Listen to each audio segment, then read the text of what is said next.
All right, Alexander, let's talk about the assassination of Charlie Kirk. The assassination while he was speaking at a campus event. The videos are now all over the interwebs and on social media.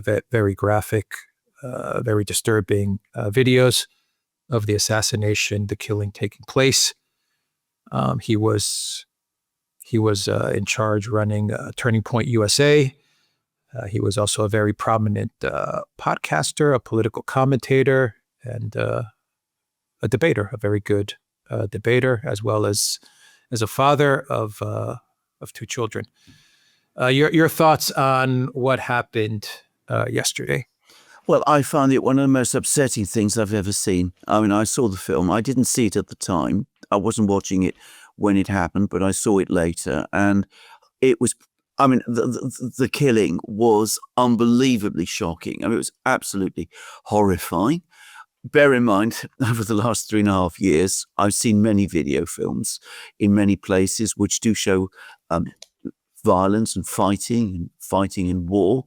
So you'd have thought that by now I'd become used to this. I absolutely wasn't when I saw what I saw yesterday. I mean, it was horrifying, and it happened when he was doing what he did, which is debate and talk to people and go to campuses, often places which were politically different from his points of view, and he engaged people in discussion and debate. And he was a young man of 31, and he had children, and he had a family, and he had sincerity in his convictions.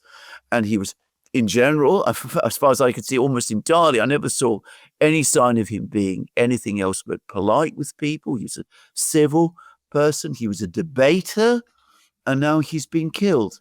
And it was done in a way that was done from a distance. The person who killed him, I mean, I'm not trained or experienced in this, but he appears to have been a sniper. He clearly thought of what he was doing. It was a clearly very intentional and very, very ruthless act. And it is disturbing that this person has not yet been found. And I hope that whoever it was, he soon will be, and that we will start to get at least some clarity about this killing. Though I have to say, with political assassinations in the United States, often unanswered questions remain and continue decades after the event. And I worry that the same will be true with this one. I get it, just by the way, if I can. I know people always bring it up, but I think I will, because there's a very famous poem by William Butler Yeats, The Second Coming, which I think captures the horror of it. Things fall apart. The center cannot hold. Mere anarchy is loosed upon the world. The blood-dimmed tide is loosed, and everywhere the ceremony of innocence is drowned.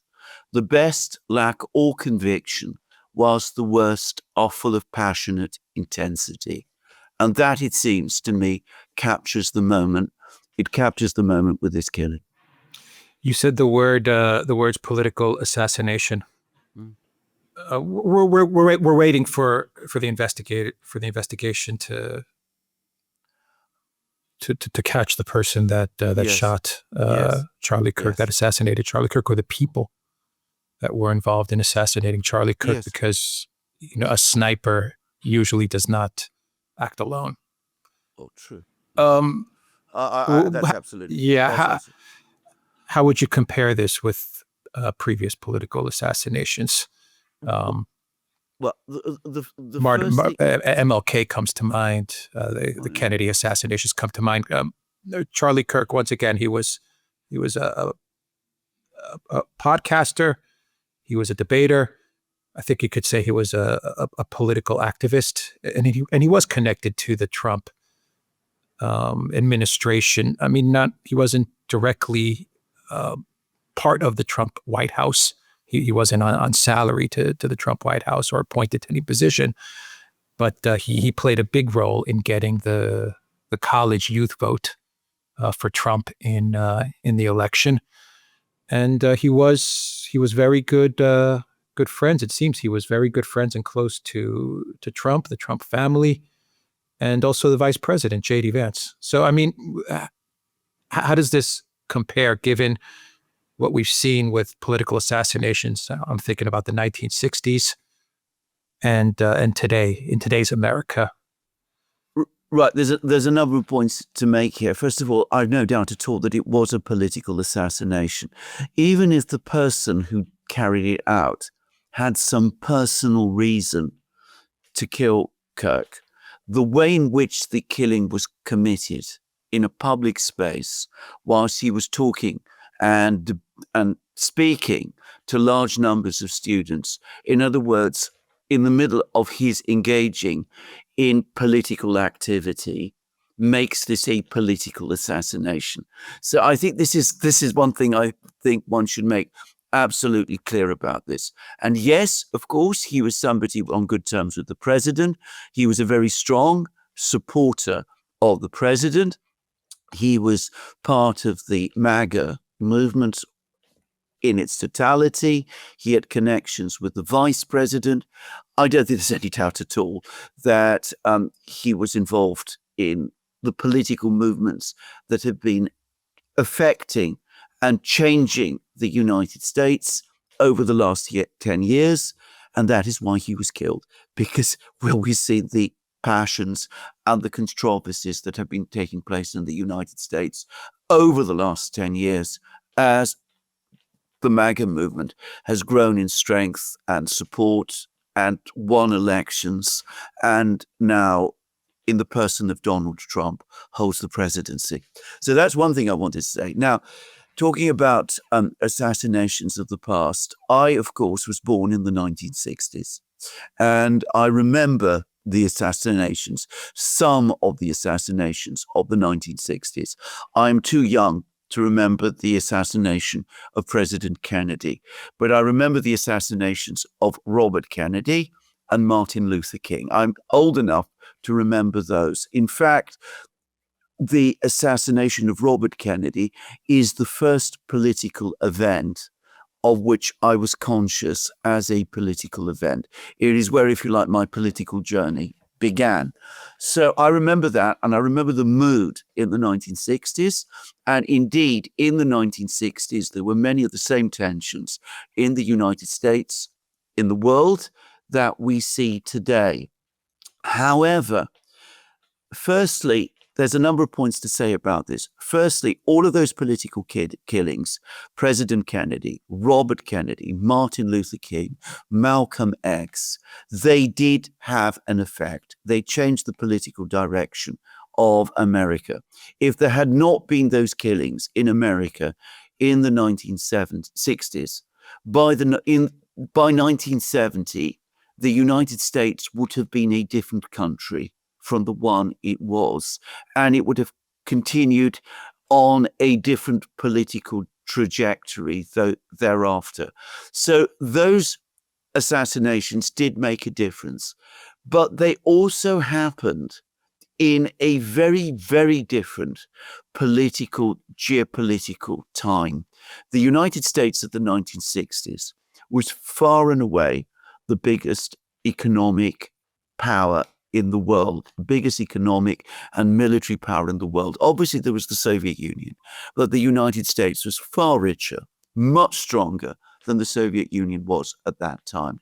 The overall situation in terms of geopolitics at that time was very stable. We had two superpowers that understood each other and worked in order to preserve peace. I mean, there was the Cold War, but they continuously avoided getting into a direct clash with each other, even as they conducted proxy wars with each other, like the one, for example, in Vietnam. And at a personal level, the leaders of these two blocs actually got on quite well. So there were regular meetings between Soviet and American leaders in the 60s, and Khrushchev and Kennedy, Kosygin and Johnson, they were able to meet, they were able to conduct substantive negotiations. There wasn't this atmosphere of tension and fear that you see today. And in the United States and in the West as well, the 60s was a time of extraordinary economic growth and rising prosperity of a kind that we have never had since. So with that growth and prosperity and that enormous increase and expansion in opportunities for people, there was extraordinary optimism. You see this in the films that were made at that time, extraordinary confidence, and a rock-like sense of stability. None of that exists today. And we don't have other additional factors. There was no social media like we have today in the 1960s. That didn't appear until, well, the mid-2000s on a really big scale. There was nothing like that in the 1960s. There was an alternative press. The mainstream media in those days was completely different from what it has become today. I mean, there were conservative leaning media outlets, there were liberal leaning media outlets, but the extreme partisanship that we have now simply did not exist at that time. And well, I have to say, this killing of Charlie Kirk, a personal tragedy, is happening in a far more fraught political and social environment than what I remember from the 1960s. And I'm afraid that gives a very ominous sense of what is coming. Yeah, the past 2 weeks on a political, like a social, political, geopolitical level, it's been a very violent past couple of weeks. Yes. No doubt about it. Yes. What this is doing, at least the first 24 hours since the assassination, since the confirmation of Charlie Kirk's death came in, is that this is fueling the left-right divide. Yeah. I don't know if it's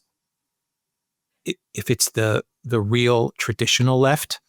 I would say it's more of a woke left right divide that you're starting to see in social media. You're starting to see accounts which are celebrating this assassination, and on the right, I'll call it the right.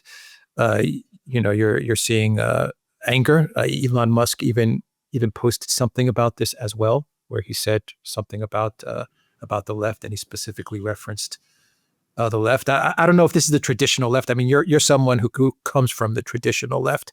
This is not something that the traditional left would be cheering on or would be celebrating. That I think that's certain. But what did you define this as more of this assassination is more of the people against the deep state, or the people against the globalists? I mean, maybe we should look at this as the left and the right, because I mean, if you get rid of the regime changes, the color revolutions, the wars, the imperialist type of, the empire type of wars, and the country just focused on the country, the differences between the left and the right can be solved. The social domestic differences, if you can just get rid of all of the other stuff. But I mean, there are forces that don't want all of the other stuff gone, right? Well, absolutely, and you're completely right. Now, first of all, I mean, you're absolutely right to say that my roots are in the left that existed once upon a time in the 1960s in Europe, in the 1960s in the United States. That left, as far as I'm concerned, barely exists today. What is called the left today is something profoundly different in the causes it promotes, which would not have been recognized as even left wing when I was young, just to say, and also the methods of political action which it embraces. I mean, the left that I remember would have been horrified by this event. They would have been profoundly disturbed and shocked by it. And they would have, without exception, opposed it. Now, it's the assassinations, just to say, the assassinations in the 60s were against people of the traditional left mostly. Yes, is that correct? Absolutely. Well, Yeah, I mean, very, very, very much so. Now, I mean, and people at that time on the left, they were the ones who were worried about being assassinated. I mean, this was something that people on the left felt very, very intensely. And of course, it made them very, very opposed to assassinations altogether. But I mean, it goes beyond that. I mean, if you're talking about, as I said, the social democratic Western left that I was a part of in my adult life, in the earlier part of my adult life, I mean, they were opposed to assassinations anyway. And can I say this was also true in the 60s of the political right at that time? The assassination of Robert Kennedy, for example, which I do remember, was a consolidating event in American society. Everybody from every section of society came together and was horrified by what had happened. I don't remember the assassination of President Kennedy, but from what I understand, it was exactly the same. The killings of people like that in the United States at that time was seen as an assault, an attack. I'm talking about, the vast majority of people. They were seen as an attack on America itself and on the American way of life. If you watch the films, and remember again, Robert Kennedy, absolutely on the left. If you watch the films of the train that is taking Robert Kennedy to his body to his burial, you see the people lined along the railway tracks, and they're carrying American flags. I mean, it's a patriotic moment. Now, not all the assassinations were the same. I mean, there was an enormous outburst of anger when Martin Luther King died, and there were riots and things of that kind. But then, of course, one has to understand that that falls also within the civil rights dimensions and the fractures that existed in America at this time. The problem is today, it's not just America being fractured on certain specific issues. Today, America looks fractured, period. This is why you start to see people who, as you rightly say, celebrate this killing, which I mean, I find that impossible to get my mind round. And, but, there it is. And there's also these commentaries that you get from people who speak about this assassination and say it was wrong. But, having said that, he had all of those controversial opinions, which almost gives you the impression that what they're basically saying is that he brought it on himself and deserved it in some ways. So they don't really feel any fundamental human sympathy, as I feel, as I would understand it, with this young man and his family who have been cut down in this way. Now that, again, if you go back to Robert Kennedy's killing, that was absolutely not the case then. I mean, people did not talk like that. I mean, Robert Kennedy was a controversial political figure.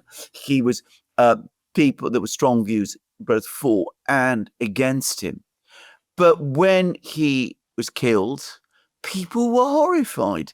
And there weren't these sly insinuations and caveats squirreled into the commentaries at that sort of time. So this is a very different moment in America, and a very disturbing one. And as you rightly say, absolutely rightly say, we have had a significant uptick of violence in America. It's been taking place since the events of the summer of 2020. I'm going to be very careful what I say here, but we've seen considerable uptick of political violence in America. And I have to say, this seems to me to fit into that, and to the assassination attempts on President Trump during the campaign, the election campaign. And now we've had this. No, well, a lot of political violence in the world, actually, Alexander, in just the past couple of weeks, to be quite honest. Absolutely. We've covered it on many videos. Yes. What's been happening around the world in the past, just over the past couple of weeks. Anyway, just a final question: what does this mean for the Trump administration, or does this mean anything for the Trump administration? What does this mean for the United States in general? An empire that is in decline. That's not controversial to say, and that's not even a bad thing to say. You've explained many times that that a U.S. That is not a hegemon, but part of a multipolar system is a much better United States for the world, but also for its own people. But what do you think this means for the United States? Does it mean anything for the United States going forward? Does this mean anything for the Trump administration going forward? I think it means an awful lot for both. First of all, I mean, if you're talking about the Trump people, I mean, they must, I think, now be saying to themselves, we are up against an entirely implacable adversaries. Again, we don't know who this person who carried out the killing was. We don't know to what extent he acted in a group or acted alone, or who might have been involved with him. But the fact is that he did this because he was involved in a particular political moment and environment which shaped his views. I mean, that's, I think, uncontroversial. I mean, that's obvious. And the Trump people will go away and they'll take a step back and they will say to themselves, this political campaign that we are undertaking is one at which our lives are at risk, and that is going to shape them. And it's going to obviously mean, and I think this is an important point, they need to be perhaps even more politically disciplined than they have been up to now. But it's going to affect the way they act and the way they practice politics. They will be perhaps even more careful, and they will probably become more combative, which is not something I welcome, but which is true. Now, going back to where this leaves America, I mean, this is going to widen the gaps and the differences in America. I can't see how it can do otherwise. I mean, the thing about Kirk was that he tried to reach out across the divides. He was a debater. He would go to campuses. He would debate with people who didn't agree with him. He would say, show me where I was wrong, where I am wrong. I mean, he would invite people to talk to him in that sort of way. And now he's dead. And that makes reaching out across the divide, making deep bridges, it's going to make it more difficult at precisely the moment when, as you rightly say, the United States is transitioning from the position of being the global hegemon, the empire which doesn't admit to itself that it is an empire, to becoming, one would like to believe, a republic and a nation again. And clearly, that transition, which is anyway going to be very difficult, has just now been made far more difficult than it would otherwise have been, because the differences, the breakdowns in America are expanding, and the opposition to all attempts to achieve this transition in an orderly way are growing. Yeah, it also sends the message to not reach out to the other side and to exactly. not talk. Yeah, that's the message that it sends. Well, that's exactly what that. It seems to me that is almost certainly the message that is intended. Yeah. Okay, we will end the video there. Take care.